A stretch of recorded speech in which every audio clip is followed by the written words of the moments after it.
La famille, bonsoir. J'espère que vous allez bien. Installez-vous confortablement, ça va être un peu long. Alors, si je décide de sortir cette vidéo, c'est que rapidement, pour ceux et celles qui ne seraient pas au courant, il y a 4 ans, à peu près jour pour jour, j'ai été cambriolé, séquestré, attaqué, ma famille et moi, dans notre ancienne maison. Pendant 4 ans, je n'ai jamais pris la parole publiquement. D'ailleurs, il y a vraiment très peu de monde qui ont été mis au courant de cette histoire-là. On a aussi d'ailleurs, de notre côté, tout fait pour que cette histoire reste dans le cadre du privé. Pour la simple et bonne raison que je ne suis pas du genre à... déjà, j'aime pas me plaindre. Et je n'aime pas faire un contenu sensationnel, même quand c'est des choses mauvaises qui peuvent me toucher, ma famille et moi. Et donc du coup, c'est aussi par pudeur et pour cette raison que je n'en ai jamais pris la parole publiquement. Vous me connaissez, la majorité d'entre vous qui regardent cette vidéo font partie de ma vraie communauté, donc qui me suivent depuis longtemps. Vous savez à peu près comment je fonctionne. Je ne suis pas du genre à parler de certains sujets personnels pendant que ces sujets sont encore en cours. J'ai mis des années à vous parler d'une petite partie de ce qui m'était arrivé, ce qui était arrivé à ma famille avant et après du coup la chute de l'ancien régime syrien. J'ai mis aussi des années à vous parler d'un autre procès qui est toujours en cours avec certaines personnes de ma famille, procès d'héritage.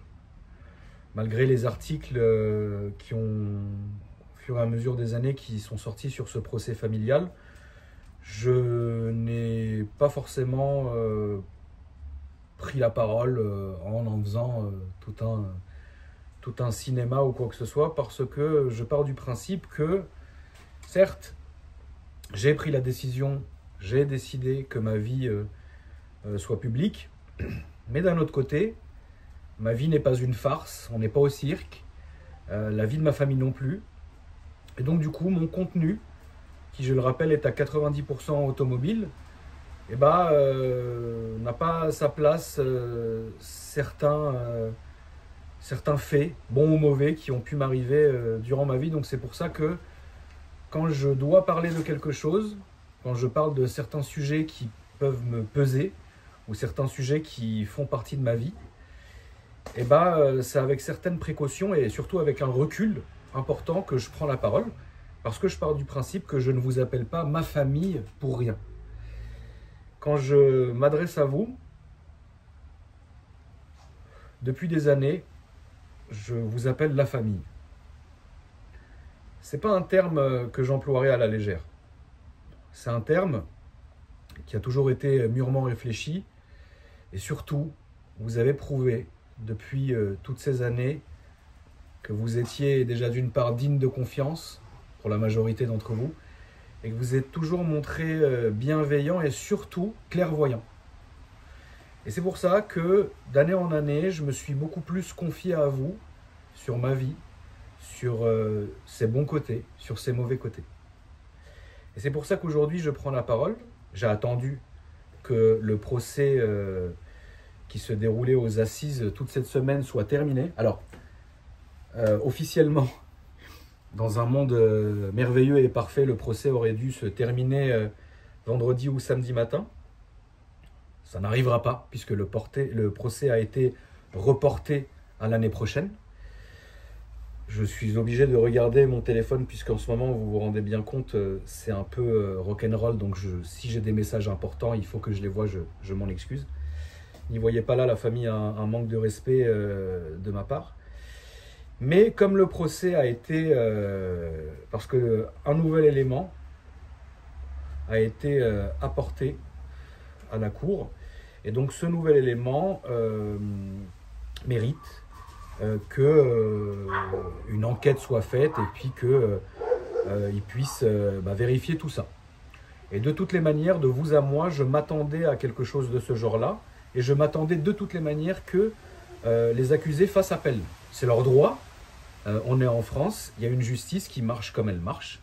Et donc du coup, je n'ai pas commencé cette semaine aux assises en me disant « Chouette, ça fait 4 ans, bah, c'est enfin fini fin de semaine. » Je ne suis pas parti comme ça. C'est vrai que j'ai cette réputation d'être défaitiste, parfois peut-être un peu trop, mais je m'y attendais. Donc finalement, je prends ça... alors, dans l'absolu, on va parler bien évidemment des faits juste après, mais là, je voulais quand même vous remettre dans le contexte. Pour moi, ce n'est pas une mauvaise chose. Je ne suis pas là, terrassé, machin, c'est comme ça. On a vécu, ma famille et moi, il y a 4 ans, une expérience extrêmement désagréable. Cette expérience aujourd'hui, il faut en reparler, il faut la réexpliquer, il faut la revivre. Donc c'est un moment qui n'est pas plaisant pour ma famille et pour moi. Si on doit le refaire dans 6 mois ou dans 1 an, on le refera. C'est pas le problème, vous voyez. Du coup, j'ai reçu beaucoup de messages en début de semaine à l'ouverture de mon procès aux assises. Parce que l'affaire a été rendue publique non à ma demande. Je tiens à remettre ce point qui n'a jamais été évoqué, mais je tiens à le dire. Non à ma demande a été rendue publique dans certains médias, certains journaux. Et du coup, de toutes les manières, je projetais, parce que je me doutais bien que ça serait un procès qui, entre guillemets, allait être suivi. Et donc, de toutes les manières, je comptais à un moment ou à un autre prendre la parole, ne serait-ce que déjà pour rassurer ma communauté, et aussi pour simplement, comme j'ai l'habitude de faire, avec un recul nécessaire, dans un calme, vous expliquer ce que j'ai vécu, ma famille et moi, ce jour-là. Évidemment, on n'est ni vous ni moi la famille juge ou avocat, ou partie civile ou juré, mais j'ai le droit, en tant que personne, de vous raconter ce qui s'est passé ce jour-là. Premièrement, je tiens à remercier pour cette semaine l'ensemble de la cour, dont les jurés, parce que c'est une cour d'assises. Donc pour ceux et celles qui ne savent pas ce que c'est qu'une cour d'assises, c'était un procès public, les gens pouvaient rentrer, sortir, etc.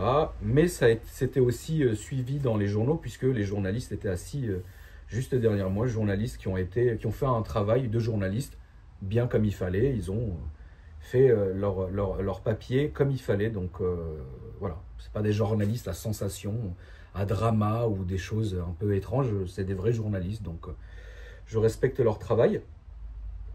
C'est vrai que ça m'a un peu brusqué au début, parce que je me suis dit, tiens, c'est quand même quelque chose qui me regarde, c'est quand même une histoire, une affaire qui me regarde. J'aurais préféré qu'on me laisse moi en parler. Mais bon, de toutes les manières, je sais comment ça se passe, et je ne dis pas ça méchamment. Je savais pertinemment qu'à un moment donné, j'aurais dû prendre la parole, ne serait-ce aussi pour, comme je vous l'ai dit, relater les faits et rassurer ma communauté. On va en arriver là, on va en arriver aux faits. Il y a 4 ans, pour que vous puissiez restructurer le truc,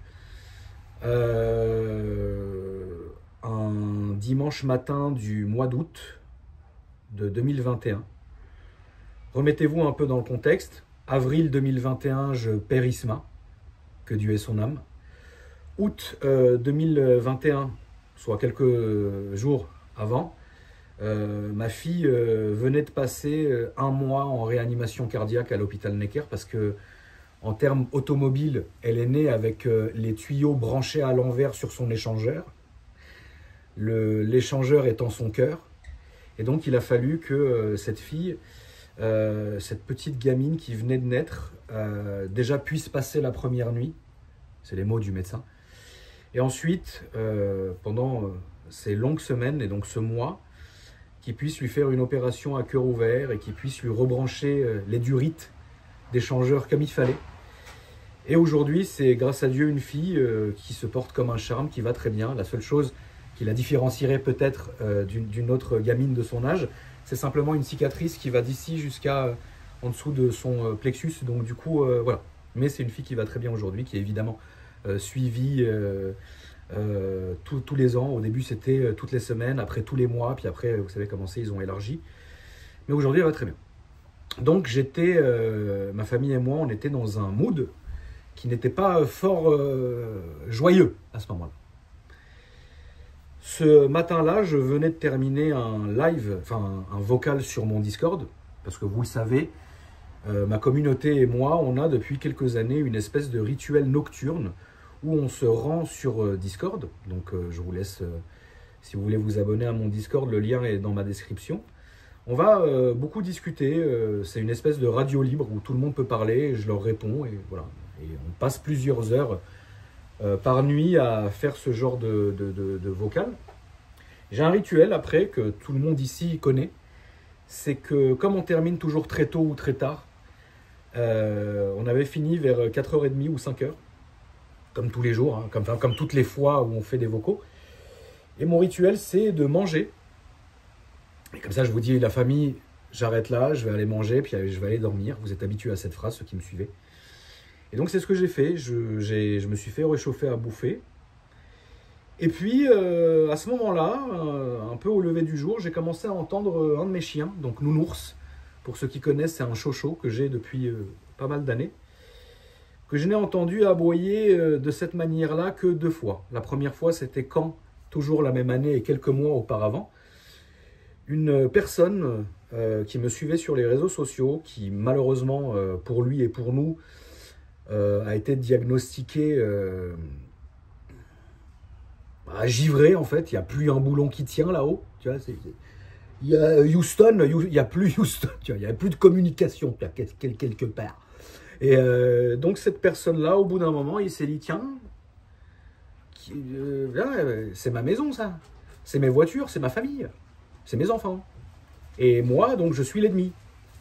Et donc, en fait, il est venu un jour à la maison pour essayer de récupérer un de mes enfants, donc son fils, pour ensuite aller l'emmener à Médine, là où il voulait vivre. Dit comme ça vous fait marrer, mais bon, c'était un moment qui était chaotique. Cette même personne-là est revenue et cette fois-ci a été interpellée et placée en, je ne sais pas comment on appelle ça, en centre, en asile, en hôpital. Je ne suis pas professionnel dans ce domaine-là et Dieu merci. Il est revenu à la mort de mon ami Isma pour me présenter ses condoléances. Il arrivait en bourré, il a essayé d'escalader mon muret pour rentrer à la maison. Bon, on ne rentre pas comme ça chez les gens. Et quand la police est arrivée, ils lui ont dit « Mais qu'est-ce que vous faites là, vous ?» Bah, je viens témoigner de mon soutien à ma famille. Et donc, c'est les seules fois où j'ai entendu mon chien aboyer comme ça. C'est pas un gueulard. C'est un chocho qui est assez pâteau, qui a quand même un peu son âge, quoi. Et très gentil, c'est pas un méchant chien. C'est une boule de poil, il dort toute la journée, puis parfois, de temps en temps, il gueule. Mais quand il gueule, il y a 2 façons de gueuler. Soit il gueule un petit coup pour nous prévenir qu'il y a le facteur, soit il gueule et il grogne. Et ça, c'est très très rare qu'il le fait. Je vous dis, j'ai entendu que 2 ou 3 fois dans toute sa vie et dans toute la mienne, tu vois. Donc j'entends le chocho en train de gueuler, de commencer à grogner. Je dis tiens, c'est étrange. Donc je sors dans la cour pour vous rappeler rapidement comment était faite ma maison à l'époque. C'était 2 maisons qui étaient collées. Donc moi je vis dans la maison de droite et ma mère, enfin moi je vis dans la maison de droite avec, je vivais dans la maison de droite avec Jenny et mes 3 enfants. Et dans la maison de gauche vivait ma mère et mes 2 sœurs. Moi j'étais en face de la cour, ma mère en face du jardin, etc. Vous vous rappelez des photos de cette maison, quoi. Parce que ça a duré quand même, je suis resté quoi, 2-3 ans dans cette maison. On a dû partir un peu précipitamment, hein, voilà. Et donc du coup, en entendant le chien, je sors et donc je commence un peu à regarder les alentours, etc. Je ne vois rien. Le chien cesse, il revient, il repart, il revient, il repart. Je me déplace, je commence à un peu regarder parce que c'est vrai que c'était étrangement foutu. On est dans une résidence privée. On est dans une résidence privée avec pas mal de maisons au sein de la résidence. Et du coup, moi, j'ai quand même un grillage, enfin, j'ai quand même une clôture qui fait ce côté-là pour me couper, entre guillemets, de la rue. Derrière moi, c'est mon voisin, un mitoyen qui est collé. En face de moi, il n'y a pas de grille, c'est juste un petit pont qui me sépare de la maison du voisin. Et de l'autre côté, c'est le jardin du voisin qui est séparé par une petite rivière qui faisait cette taille-là, quoi. Bon, c'est esthétique, quoi. Et derrière nous, donc, la maison du voisin. Finalement, voilà, c'est quand même quelque chose où il y a une visibilité, quoi. Là, on ne voit rien puisque c'était derrière les grillages du jardin. À ce moment-là, moi, je me dis, bon, écoute, il a dû, je sais pas, peut-être il a senti un animal ou un truc, etc. Mais je reste quand même un peu vigilant. Je retourne dans le salon, je retourne bouffer ou je me refous dans mon lit. Et là, je m'endors. Donc, je vais vous raconter cette histoire comme moi, je l'ai vécue. Je ne me permettrai pas de fantasmer, je ne me permettrai pas de faire du spectacle. Je me permettrai par contre de raconter mon histoire. Ouais. Je m'endors. Et là, quelques heures après, je suis réveillé vers 9 h du matin à peu près. Je ne sais pas ce qui m'a réveillé, mais en tout cas, je me réveille. Alors, par quelle force j'ai été réveillé? Par un bruit, je ne sais pas. En tout cas, je me réveille. Je me redresse sur le lit, ma chambre étant au rez-de-chaussée, collée au salon, la cuisine étant dehors, enfin dans une autre maison un peu collée, enfin, on s'en fout d'ailleurs. Et je me réveille et là, je vois en face du lit, côté droit, une silhouette qui se tient pile devant moi et qui me fixe. Habillé tout en noir avec une cagoule, mais pas une cagoule, mais ça était visible, quoi. Vous voyez, donc le masque, voilà, c'est pas une cagoule avec un trait ici, etc., où on voit que les yeux. C'était quand même une cagoule, comme une espèce de passe-montagne, si tu préfères. À ce moment-là, j'ai une microseconde de réflexion où je me dis, qu'est-ce que c'est que ça? Qui c'est ça? Et là, quand je vois cagoule, survêt noir, je dis, bon, bah lui, il n'est pas là pour... Voilà, je me lève de mon lit. Alors, c'est un fait quand même qui va vous faire rire. Je pense que c'est le seul moment où vous allez rigoler dans la vidéo. Il faut savoir que je dors nu depuis ma plus tendre adolescence. Ouais, c'est comme ça. Je ne supporte pas le contact de quelques textiles qui soient quand je dors. Donc, je me redresse, puis je me jette sur ce type, qu'on appellera le numéro 1. Je me jette dessus. Je pense qu'il a dû être horrifié de voir un gros sanglier de 90 kilos nu lui arriver dessus. C'est une vision que je pense qu'il n'oubliera pas. Donc j'arrive sur lui, on commence à se battre, il se retrouve au sol, je me retrouve sur lui, moi je suis en train de lui mettre des grandes manchettes dans la gueule, j'ai le temps d'en mettre une ou deux, et là je sens, que je n'avais pas vu, son complice, qu'on appellera le numéro 2, qui me saisit par le cou, et qui commence à me tirer en arrière pour que je lâche le numéro 1.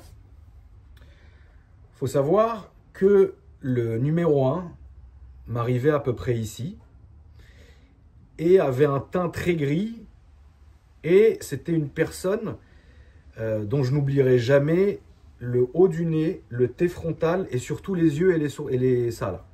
Cils, sourcils, je ne sais pas parce que je confonds les deux, excusez-moi à chaque fois. Donc j'étais sur lui, lui m'étranglait, moi je l'étranglais aussi, et le numéro 2 m'étranglait également. On faisait la chenille. Un peu plus, il y aurait Patrick Sébastien, tourner les serviettes, je t'étrangle, tu m'étrangles, enfin c'était, on en était là quoi.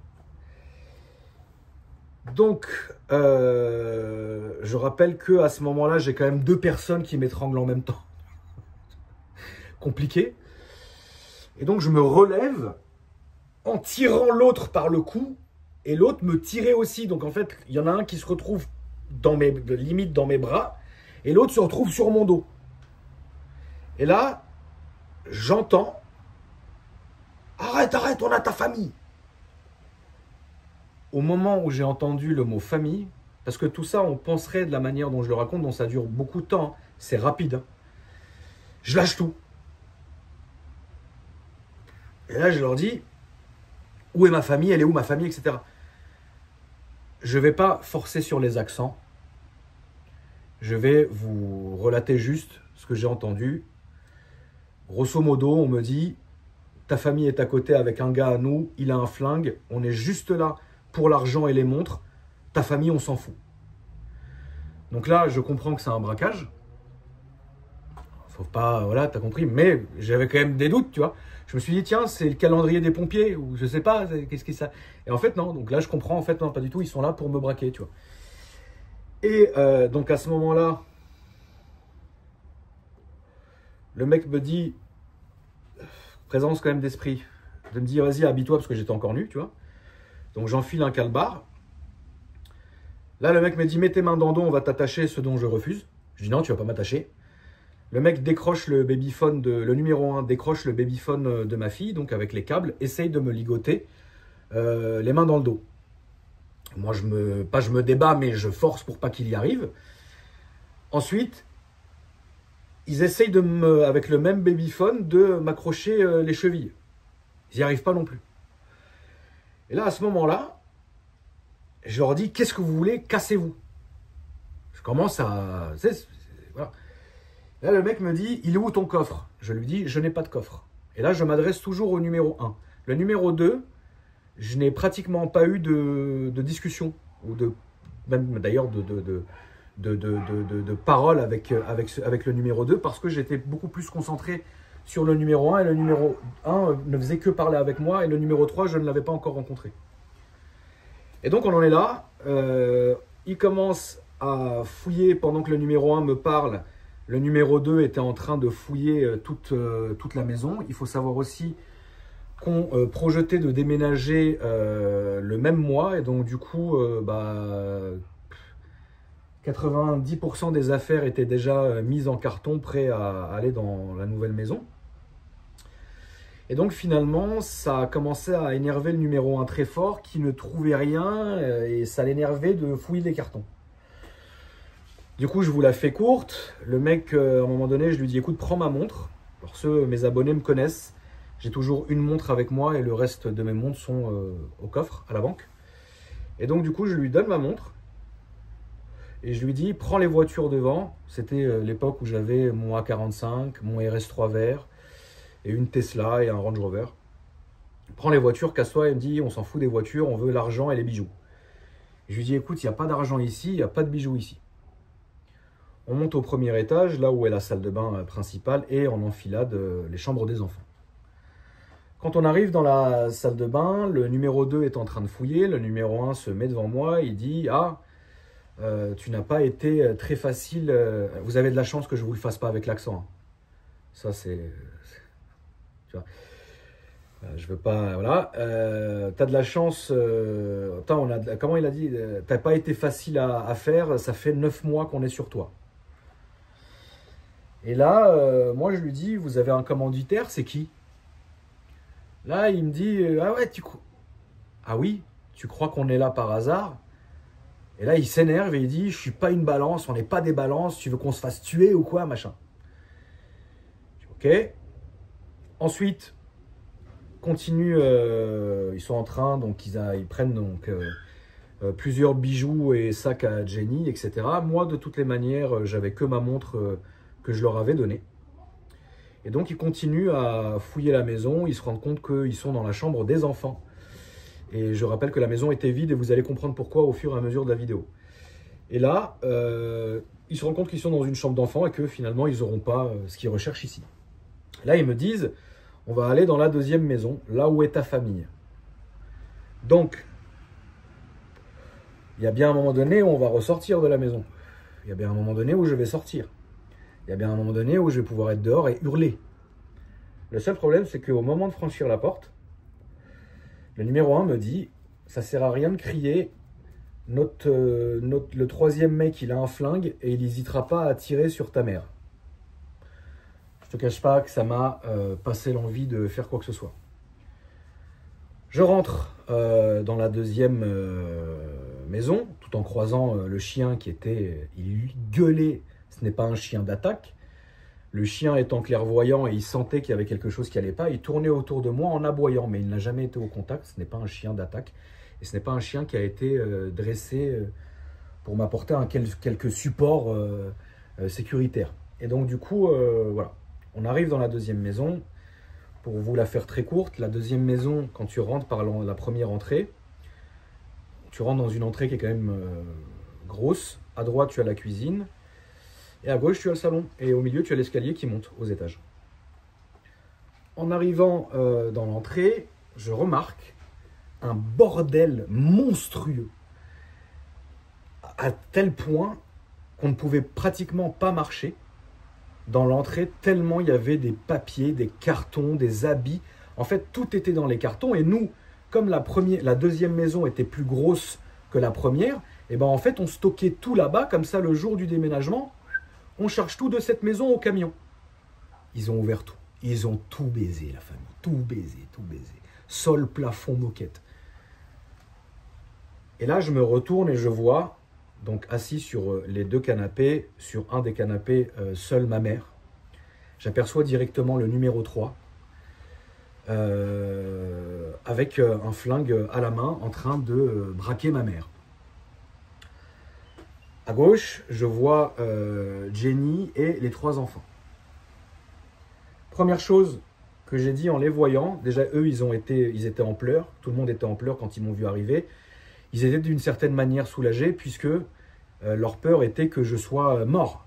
Parce qu'ils ont entendu la bagarre, parce que le mur du salon était collé au mur de ma chambre et c'était un tout petit mur. Et donc ils écoutaient, ils entendaient les cris, les hurlements, les trucs, les machins. Ils ont tout écouté. Et ensuite, ils n'ont plus rien écouté. Ils n'ont plus rien entendu. Donc là, ils se sont dit, ça y est, ils l'ont tué. Comprenez le truc quand même. Donc là, première question, c'est est-ce qu'ils vous ont fait du mal? Donc tout le monde me répond non. Parce que l'une de mes craintes, c'était que je vois soit ma mère, soit Jenny, soit les enfants, en sang, dénudés. Vous savez très bien ce qui peut se passer dans ce genre de moment-là. Grâce à Dieu, et vraiment grâce à Dieu, ça n'a pas été le cas. Le numéro 1 me demande de m'asseoir sur un canapé à l'écart des autres. Moi, j'essaye de prendre mes enfants. Et là, mes enfants, donc je le rappelle rapidement, hein, mon premier fils de 5 ans avait les lèvres bleues de peur, était caché dans le canapé, ne voulait même pas venir à moi. Ma petite fille, qui avait que quelques jours, quelques mois, comprenait pas, je peux quand même comprendre quoi. Et mon petit deuxième, pareil, terrorisé dans les bras de Jenny quoi. Et à ce moment-là, étant tireur sportif depuis l'âge de 16 ans, et ayant quand même une connaissance relative en armes à feu, j'ai commencé à regarder, à observer, pour juger comme ça au coup d'œil si c'était un vrai, un faux, qu'est-ce que c'était finalement. Donc le numéro 3, celui qui tenait le pistolet, me demande d'arrêter de le regarder, parce qu'il a bien vu que je regardais ça, et me fait déplacer dos à lui. Donc je n'arrêtais pas de me déplacer d'un canapé à un autre, etc. Je précise que la séquestration en tout a quand même duré plus de 2 heures. Ça a son importance. Plus de 2 heures. Okay. Donc, à ce moment-là, le numéro 1 était au rez-de-chaussée, donc au même étage que nous. Le numéro 3 nous tenait en respect. Menaçait, bien évidemment, si vous bougez, on vous tue. Si vous bougez, je vous tire dans le genou. Enfin, voilà, toutes les choses sympas qu'on pourrait attendre de ce genre j'allais dire de parasites, mais ce genre de personnes. À ce moment-là, le numéro 1, qui ne trouvait pas ce qu'il voulait, arrive très énervé. Faut savoir aussi que depuis le début, il était muni de 2 immenses tournevis. Alors, pour le côté un peu fun fact, il n'appelait pas ça des tournevis, mais il appelait ça des Facom. Comme la marque de tournevis, Facom. Pour lui, ça s'appelait des Facom et non des tournevis. Ça a son importance à un moment donné, vous comprendrez pourquoi, ça sera aussi un petit côté humoristique de la vidéo. s'énerve en me disant, en mettant des grands coups de tournevis sur la table à laquelle j'étais à ça, mettant des grands, il n'y a rien, on va se faire tuer, il n'y a rien. Non, je vais le refaire en français, il n'y a rien. Oh mon Dieu, que va penser notre commanditaire, à peu près. Et là, je lui dis, s'il te plaît, pas devant les enfants. On va monter à l'étage, mais pas devant les enfants. On monte à l'étage, rejoindre le numéro 2. Une fois qu'on arrive à l'étage, pour vous situer l'étage, vous avez l'escalier qui arrive, une espèce de palier, et à droite, vous avez un dressing qui est en baie vitrée, donc on peut voir du dressing, on voit ce qui se passe au salon et inversement. Sur la gauche, la chambre de ma mère, avec ensuite, après, en enfilade, la salle de bain de ma mère. Il m'emmène dans la salle de bain, le numéro 1, pendant que le numéro 2 fouillait le dressing, le numéro 1 m'amène dans la salle de bain en me disant « ça suffit », en bon français, pardon, « ça suffit, ça a bien trop duré, il faut qu'on parte, où est le coffre ?» Ce à quoi je rétorque « je t'ai déjà dit qu'il n'y avait pas de coffre, il n'y a pas d'argent, il n'y a pas de bijoux, on vous a déjà donné tout ce qu'on avait, cassez-vous, ou partez, pitié. » Coup du sort, le numéro 2 parle.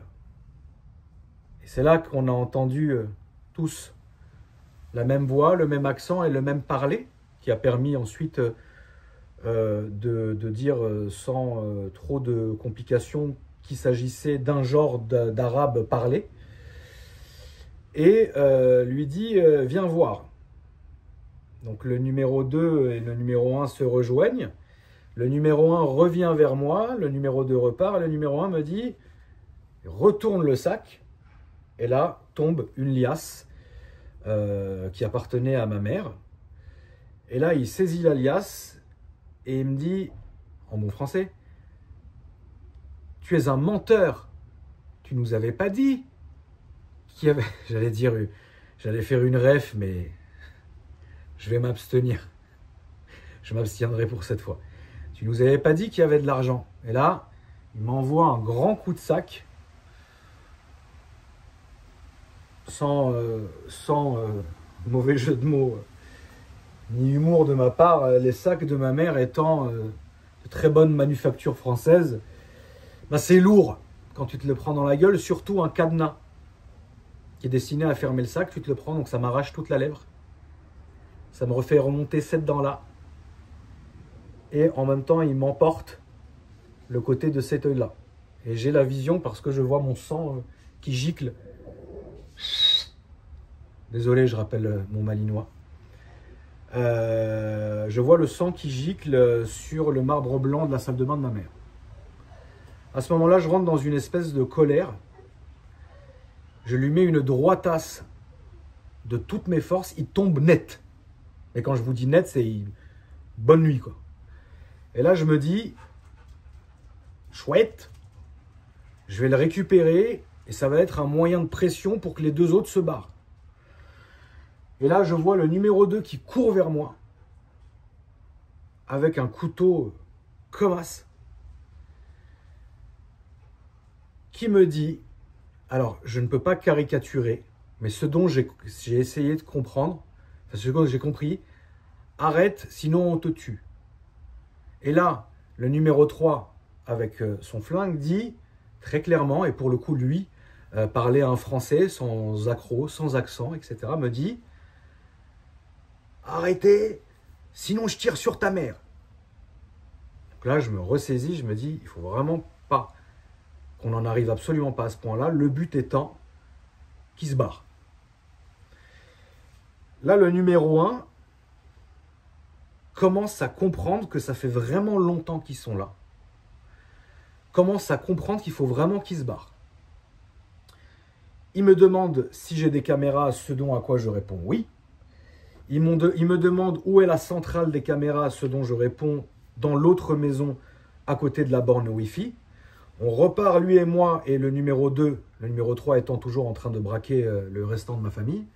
Il faut aussi ajouter ce détail qui a quand même son importance, que ma petite sœur dormait à ce moment-là et était depuis 1 heure terrorisée dans son lit. Il ne l'avait pas encore trouvée. Et là, j'aimerais qu'on arrête de rigoler. J'aimerais que vous compreniez ce que je vais vous dire. Parce que c'est très sérieux. Ma petite sœur est restée pendant 1 heure dans son lit, terrifiée, à entendre sa famille se faire insulter, se faire menacer, son frère en train de se battre. Elle était tellement traumatisée qu'elle avait son téléphone et qu'elle a été tellement traumatisée qu'elle ne se rappelait même plus le numéro de la police et qu'à la place, elle m'envoyait des messages en me disant « Qu'est-ce qui se passe? Qu'est-ce qui se passe ?» Et ça, pour moi, c'est la preuve que ce qu'elle a vécu est terrible. Alors certainement, oui, que si elle a eu largement le temps d'appeler, si elle avait pu appeler la police, elle aurait largement eu le temps de le faire, et ça aurait sûrement, il y aurait sûrement eu une issue différente. Bien évidemment, je ne lui en veux absolument pas, parce que je le rappelle que ceux et celles qui n'ont jamais vécu de situation pareille, vous ne savez pas de quoi vous parlez. Je le répète, ceux et celles qui n'ont jamais vécu une situation pareille, ça ne sert à rien de dire « moi j'aurais fait ça, moi j'aurais fait ci ». Non, tu ne peux pas savoir comment tu réagiras si cette chose horrible que je ne te souhaite pas t'arrive un jour. Ils ont trouvé ma sœur les avait rejoints dans le salon. Ils ne l'ont pas frappée, ils ne l'ont pas dénudée, ils lui ont tendu des habits, ils lui ont jeté des habits en lui disant « habille-toi » parce qu'elle était sûrement en pyjama. En redescendant, on repart dans l'autre maison. En arrivant dans l'autre maison, je débranche la centrale des caméras, je lui donne. Et petit moment ubuesque, je vais faire un effort de ne pas l'imiter, ni de... Voilà, je vais parler en bon français. Il voit la tour de mon PC, qui est quand même comme ça, hein, qui pèse plus de 10 kilos. Et il dit... Ah, ça aussi, c'est les caméras? J'ai dit non, c'est un PC. Il essaye de le soulever, il voit que ça pèse 1 tonne, il le repose. Parce qu'ils étaient déjà chargés comme des mules avec tout leur sac, qui dedans contenait, donc bon, la montre, ça... De toute façon, finalement, c'est pas du tout une question d'argent. Ils ont pris, oui, ils ont pris des bijoux de famille, ils ont pris des sacs de marque, etc. Mais ça, finalement, c'est pas le problème. On s'en fout de ça. Clairement, on s'en cogne, c'est pas le problème. Le problème, il est autre dans l'histoire.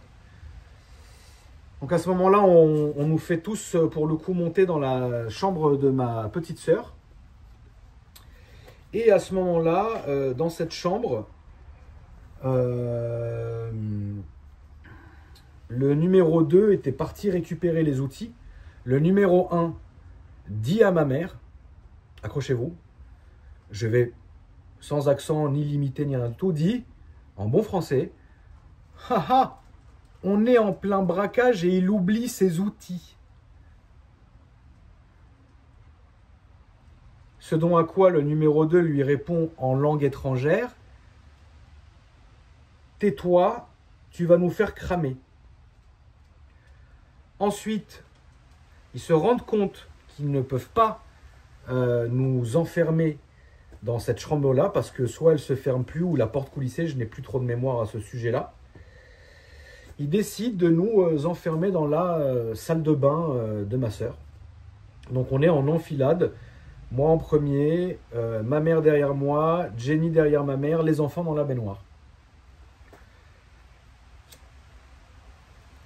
À ce moment-là, le numéro 1, pour être simple, le numéro 1 c'est le chef, le numéro 2 c'est l'exécutant, le numéro 3 c'est le porte-flingue. Vous avez compris? Regarde Jenny en lui disant « Ah !» Ah, c'est vrai qu'on ne devait pas imiter, excusez-moi. En lui disant « On n'a jamais vu dans tous nos braquages quelqu'un se battre comme Akram, vous pouvez être fiers de lui. » Merci.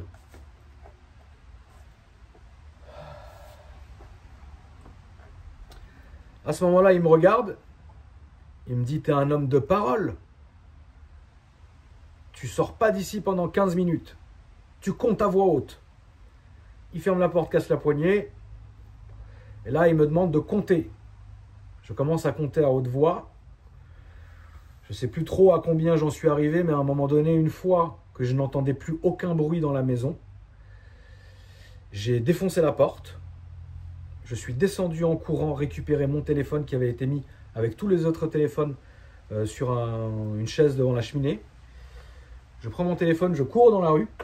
Je cours dans ma cour, j'ouvre le portail, je sors dans la rue. Évidemment, personne, ni de voisins, ni de eux, ni de personne. Là, j'appelle la police, mais je vois que Jenny est déjà en ligne avec la police. Police qui nous demandera, mais pourquoi vous nous appelez 2 heures après les faits? Parce qu'ils viennent juste de partir, les gars. Ça a duré 2 heures, plus de 2 heures. Là, à ce moment-là, j'appelle mon manager en lui disant que je viens d'être braqué. J'appelle GMK qui ne m'a pas répondu parce qu'il devait dormir. C'était quand même tôt le matin. Il était avant midi, quoi. À ce moment-là, j'ai une espèce de blackout assez étrange, puisque après, je n'ai que des petits flashs de ce qui s'est passé.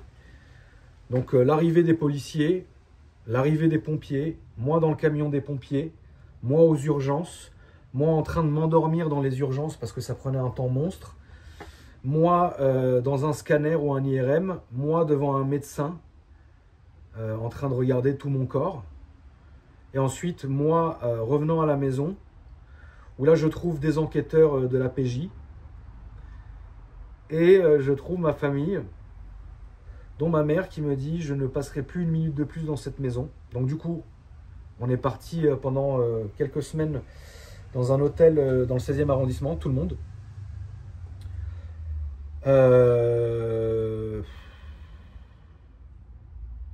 On a fait donc, je vous passe ces moments-là, on a fait donc les auditions, on a fait durant tout ce temps, on a fait des auditions, des analyses psy. Pendant tout ce temps, les policiers nous avaient dit ne nous appelez pas, ne vous intéressez pas trop à ce qu'on fait, mais dans un an, on vous rappellera. Un an, c'est long, mais chose qu'on a respectée. Pendant cette année, j'ai vécu une très mauvaise année. Parce que pendant cette année, je ne pouvais plus me regarder dans une glace parce que pour moi, en tant qu'homme et chef de famille, je n'avais pas été capable de protéger ma famille et mes enfants. Je vous passe aux F les jours qui ont suivi où je portais un masque Covid et ma casquette comme ça. Heureusement que j'avais du stock de vidéos puisque j'aurais pas pu filmer dans ces conditions-là. Mais quand je sortais ou quoi que ce soit, j'avais un masque pour cacher ma lèvre, ma casquette pour cacher mon œil et voilà. Pendant toutes ces années, enfin toute cette année, j'étais triste, j'étais énervé, j'étais dégoûté. Je ne me permettrai pas de parler de ce qu'ont ressenti les autres membres de ma famille, par pudeur. Mais sachez qu'ils ont vécu quelque chose de terrible aussi, bien évidemment. Chacun l'a vécu comme il l'a vécu. Chacun a son propre traumatisme. Et pendant toute cette année, je me suis posé les questions.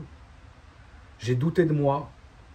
Je me suis dit, comment, avec notre fortune colossale, avec notre puissance colossale, avec nos moyens colossaux, comment on en est arrivé là?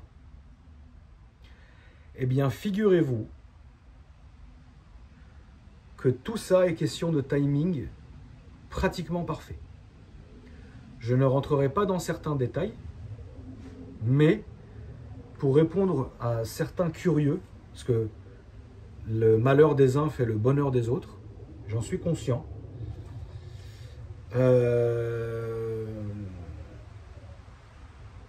Les gens se demandent comment ils ont pu rentrer dans la maison. Pourquoi il n'y avait pas de sécurité? Pourquoi il n'y avait pas de système d'alarme? Pourquoi il n'y avait pas des chiens? Pourquoi il n'y avait pas des armes partout, etc. Toutes choses assez fantasques. finalement.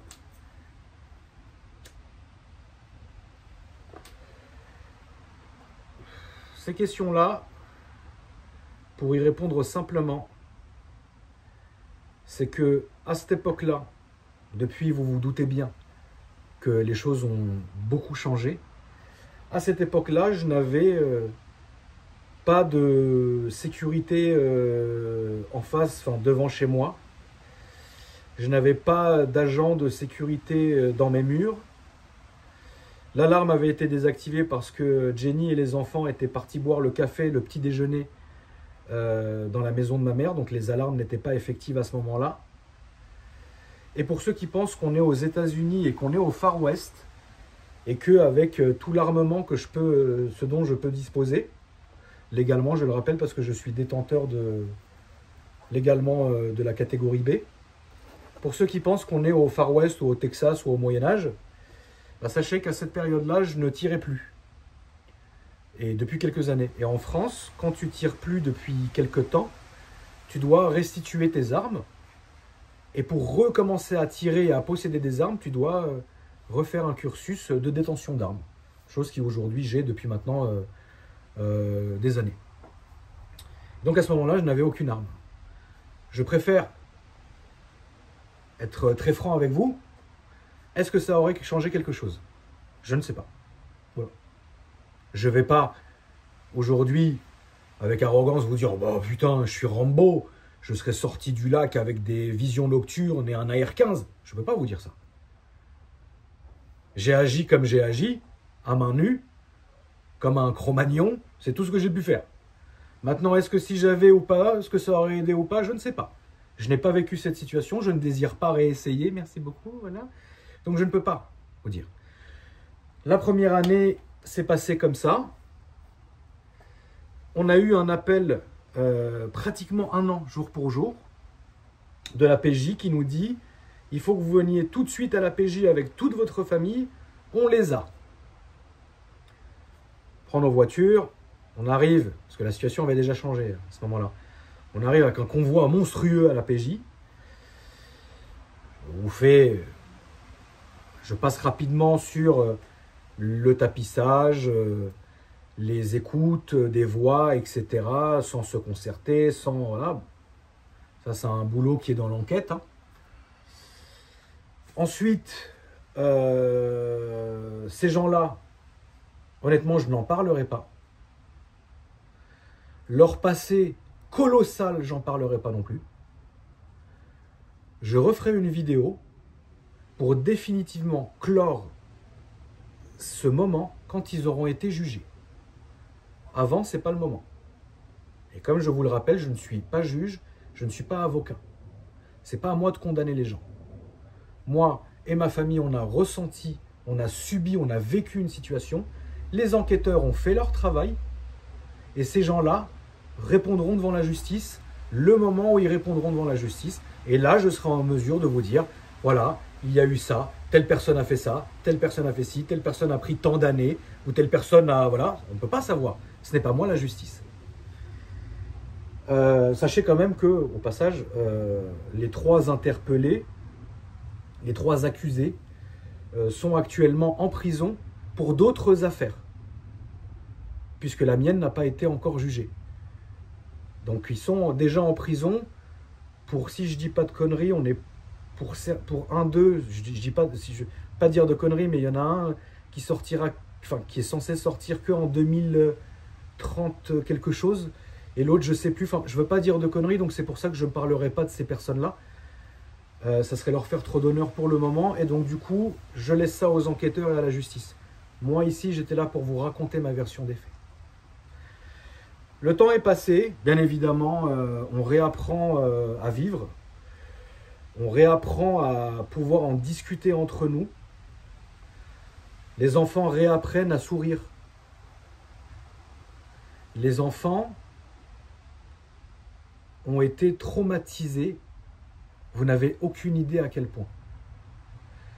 Si depuis tout à l'heure, je fais exprès de me contrôler, de contrôler mes émotions et de ne pas rentrer dans certains détails sordides, c'est parce que je suis pudique et que ma famille l'est aussi. Mais c'est très compliqué de vivre avec des enfants qui, au moindre claquement de porte, au moindre aboiement de chien, au moindre bruit un peu sourd dans un escalier, se mettent littéralement à se recroqueviller, à hurler. En tant que père de famille, c'est compliqué. En tant que mère, c'est compliqué. En tant que grand-mère, c'est compliqué. En tant que tante, c'est compliqué aussi. Et en tant qu'enfant, ça doit être super compliqué. Les enfants auraient appris à vivre. 4 ans après les faits, c'est vrai que cette semaine, ça les a un peu replongés. Parce que les enfants sont comme des éponges, ou comme des chevaux. Si tu préfères, ils ressentent ce qu'on ressent. Ça leur fait revivre le truc. Et vous vous rendez pas compte à quel point je prends sur moi pendant cette vidéo, parce que je préfère rester impartial. Parce que je préfère, et si je ne l'ai pas fait jusqu'ici, je ne le ferai pas, me répandre, pleurer, exprimer ma haine contre ces gens, exprimer ma haine contre ce moment, exprimer ma tristesse de voir mes enfants et ma famille comme ça. Je ne le ferai pas. Tout ce que je peux vous dire, c'est que oui, 4 ans après, malgré les moyens colossaux, il faut dire les choses, en termes de choix de maison, en termes de choix de sécurité intérieure et extérieure, ça coûte beaucoup. Parce que c'est une question qui m'avait été posée un jour pendant un de mes Discord, pendant un de mes vocaux, et il y a quelqu'un qui m'avait dit tonton, parce que c'est mon surnom au cas où vous débarquez pour juste voir un peu cette vidéo, de quoi il s'agit. Bienvenue à vous d'ailleurs. Tonton, combien est ton budget sécurité par mois? Et là, j'avais donné le vrai chiffre et tout le monde avait été choqué et la moitié ne m'avait pas cru. Une erreur, tu l'as fait une fois, pas deux. Et les erreurs servent à éviter d'autres erreurs. Donc voilà. Évidemment, personne n'est invincible. Personne ne devient invincible. Mais je pense que cette épreuve m'a suffisamment montré que mieux vaut prévenir que guérir. Voilà. A eu lieu cette semaine le procès. Hier a eu lieu ma déposition à moi, à Jenny, à ma mère et à ma sœur. On revit encore les choses. Donc devant une cour d'assises avec une présidente, des jurés, les accusés dans le box à gauche, mes avocats à gauche, enfin dans le box à droite, mes avocates à gauche, les journalistes, le public, etc. Les amis et soutiens des accusés. Voilà. Et donc, comme je vous l'ai dit, aujourd'hui, en cours d'audience, on apprend qu'un élément nouveau a été apporté au dossier. Et comme il faut absolument que justice soit faite et bien faite, eh ben, la présidente de la cour a jugé bon de reporter le procès pour vraiment aller au bout. Aller au bout des... 2 secondes. Les gens s'engueulent dans la rue. Ça fait peur. Eh mais oui les loulous, vous en faites pas, tout roule. Ça va les loulous? Ouais, c'est bien les loulous. Désolé, je dis bonjour à mes malinois à la famille. Ça va aller, allez-y, va-t'en. Non, arrêtez, zoubie. Allez, va-t'en. Attends, va chercher ça, attends, je finis. Va chercher la baballe. Arrête, tu mets des coups dans le Range Rover. Non, parce que comme il y a quelqu'un qui criait dehors, qui s'engueulait, les loulous, ils sont venus direct pour voir si tout roulait. Mais tout roule. Et donc, du coup, voilà où on en est. Bon, on verra bien. Après, ça sera encore une semaine à revivre, la même. Mais cette fois-ci, elle est différente parce qu'on l'a déjà vécue. Donc, on sait exactement comment ça se passe. Du coup, on a la mémoire qui a été bien rafraîchie, etc. Et puis, voilà. Donc, c'est pas non plus quelque chose dont je parlerai tous les jours. Hein. J'ai fait une vidéo. J'ai fait cette vidéo-là pour pouvoir vous raconter ma version.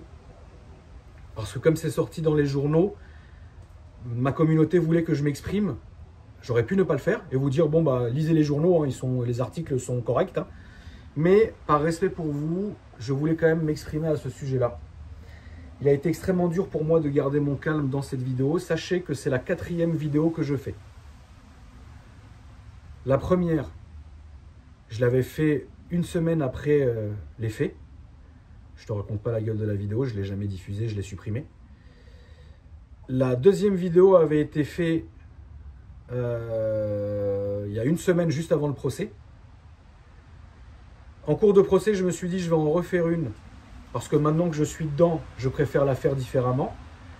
Et du coup, vu que le procès est ajourné, j'en refais une maintenant et c'est la dernière. Et tant mieux d'ailleurs. Tant mieux, parce que là, finalement, je pèse mes mots, je suis calme. J'en viens même à rigoler avec vous.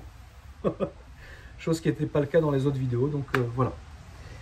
Je terminerai la famille par remercier évidemment mes avocates, la justice française, ma communauté bien évidemment. Parce que vous avez toujours été là pour moi et que vous avez toujours été très respectueux. Et que vous avez toujours été extrêmement compréhensif de la situation, de toutes les situations d'ailleurs, bonnes ou mauvaises. Je voulais finir par remercier toutes les personnes qui m'avaient envoyé des messages de soutien. Notez bien sûr que ça me fait plaisir, mais je ne fais pas ça pour ça du tout. J'aurais vraiment préféré ne jamais avoir à vivre ça finalement, hein, puisque tout va bien sans ça, donc j'ai pas besoin de ça moi. Mais merci évidemment quand même. Je voulais aussi avoir un petit mot quand même, c'est important. À toutes les personnes qui font partie de mon cercle proche, à qui je n'ai jamais parlé de cette histoire et qui l'ont appris dans les journaux. Ce n'était pas contre vous, c'était pour vous préserver. Si vous appartenez à mon cercle proche, je sais que vous tenez à moi et à ma famille. Et si vous tenez à moi et à ma famille dans la mesure du possible, je ne voulais pas vous attrister par cette triste nouvelle parce que techniquement, les gens qu'on aime, on n'a pas envie de les voir souffrir. Donc je m'excuse, mais c'était obligatoire. Et enfin, je terminerai pour un message pour les fines bouches d'Internet. Parce que bien évidemment, il y en a certains et certaines qui se sont donnés à cœur joie dans certains commentaires sur d'autres plateformes. Ou c'est bien fait parce que je suis riche. Ou parce que c'est de ma faute parce que je montrais tout sur les réseaux. Ou ça m'apprendra. Ou enfin, toutes les choses que l'humanité ne m'apprend pas en plus, parce qu'on le savait déjà. À ces gens-là, je dirais juste que je ne vous souhaite absolument jamais, même si je vous méprise, autant que je méprise une araignée que je vais brûler dans mon garage, je vous méprise, mais je ne vous souhaite quand même pas de vivre ce que j'ai vécu. N'oubliez pas qu'il y a quelque chose que moi j'appelle Dieu, et vous le karma sûrement, mais faites attention. Faites attention, parce qu'on dit que le karma c'est Dieu qui se balade incognito. Vous en faites ce que vous voulez. Et encore une fois, je terminerai par vraiment vous remercier la famille de votre bienveillance, de votre fidélité, de votre gentillesse. Voilà. Notez que l'instruction, le procès n'est pas encore fini, il est reporté. Notez que cette histoire date d'il y a 4 ans, donc ça ne sert à rien, entre guillemets, de s'affoler et d'être pris de tristesse énorme. C'était il y a 4 ans, vous êtes là depuis 4 ans, vous avez vu tout ce que vous avez vu, donc ne vous en faites pas, ça va, merci. Et pour ceux et celles qui aimeraient en créer une saga, du contenu, etc., sachez que je vous conseille d'avoir les moyens de votre politique, parce qu'une chose que je raconte moi, c'en est une chose qu'un journal raconte qui colle à la réalité, c'en est une, mais pour les experts détectives, les experts à drama, les experts machin, méfiez-vous, parce que derrière, il y a... Voilà. Donc, ayez les moyens de votre politique. Je ne m'adresserai pas aux accusés, à leurs familles, à leurs amis, etc.